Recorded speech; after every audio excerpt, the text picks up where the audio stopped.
여러분 안녕하십니까? 이어서 춘천에서 전해드립니다. 봄철 황사의 영향으로 강원도 전역에 미세먼지 주의보가 내려졌습니다. 강원도 보건환경연구원은 오늘 낮을 기해 영동, 영서 전역에 미세먼지 주의보를 발령했습니다. 미세먼지 주의보는 미세먼지 평균 농도가 제제곱미터당 150 마이크로그램 이상으로 2시간 넘게 지속될 때 발령됩니다. 현재 영서 지역에서는 인제군이 220 마이크로그램으로 가장 높고 홍천 167 마이크로그램, 철원 166 마이크로그램, 춘천 142 마이크로그램 등으로 공기질이 매우 나쁜 상황입니다. 한편 산간 지역에는 건조주의보와 강풍주의보가 동시에 내려져 산불 위험이 높아 주의가 필요합니다.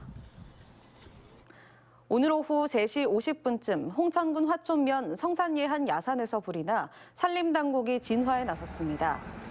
현재 산불 진화 헬기 5대와 산불 전문 예방 진화대 등 66명이 진화 작업을 벌이고 있지만 바람이 강하게 불어 산불 진화에 어려움을 겪고 있습니다. 산림당국은 홍천군청 공무원 진화대 등을 추가 투입했습니다.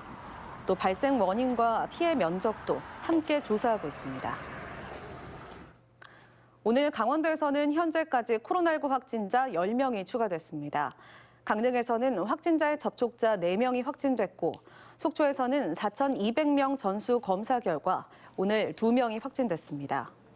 또 평창에서도 기존 확진자의 접촉자 3명이 확진됐고 원주에서는 감염 경로를 알 수 없는 30대 여성 1명이 확진됐습니다. 이로써 강원도의 누적 확진자는 2,181명을 기록하고 있습니다. 강원도가 국제컨벤션센터 건립을 위해 지방채 발행을 검토하자 강원도 의회에서도 우려를 나타냈습니다. 도의회 도정질문 첫날인 오늘 원태경 의원은 총 사업비 1,490억 원 중 60%인 894억 원을 지방채로 충당해야 하는 건 문제가 있다고 보고 강원도의 국비 확보 전략을 요구했습니다. 안권용 글로벌 투자통상국장은 마스크를 쓰지 않는 마스크프리 컨벤션 센터를 세계 최초로 건립하는 방안 등을 통해 국비를 확보하겠다고 말했습니다. 접경 지역 내 군 장병의 주소 이전이 논란이 되고 있는 가운데 철원군이 공식 반대 입장을 강원도와 행정안전부에 전달했습니다. 철원군은 주민등록법 일부 개정 법률 개정안에 대해 현역병이 지자체에 거주하는 주민이라고 볼 수 없고 국민의 참정권을 침해할 수 있다고 설명했습니다. 또 철원군의 보통교부세를 계산해 본 결과 국회 예산정책처는 105억 원 증가로 예측했지만 실제로는 지난해 대비 72억 원 감소할 것으로 추계됐다고 밝혔습니다. 국민의힘이 접경 지역을 위해 군인 주소 이전을 위한 법 개정보다 접경 지역 지원 특별법 개정안을 처리하는 게 우선이라고 밝혔습니다. 국민의힘은 논평을 통해 접경 지역 일부 자치단체가 주민등록법 개정을 통해 지역에 어떤 이득이 될지 의문을 나타내는 상황에서 충분한 수기 없이 강행하면 커다란 후유증이 남는다고 주장했습니다.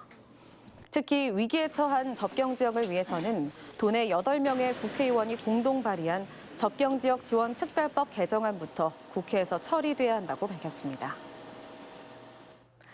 2021년 국가균형발전 대상에 인제군이 선정됐습니다.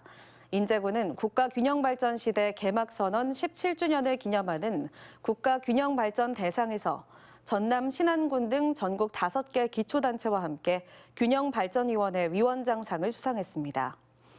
인제군은 귀농귀촌인을 대상으로 인제군 한 달 살아보기 프로그램을 운영하는 등 지역 활성화 사업을 성공적으로 추진한 성과를 인정받았다고 밝혔습니다. 전교조 강원지부는 코로나19를 통해 학급당 학생 수를 줄이지 않고 학교 문을 여는 것은 위험한 일이라며 학급당 학생 수 20명 법제화를 요구했습니다.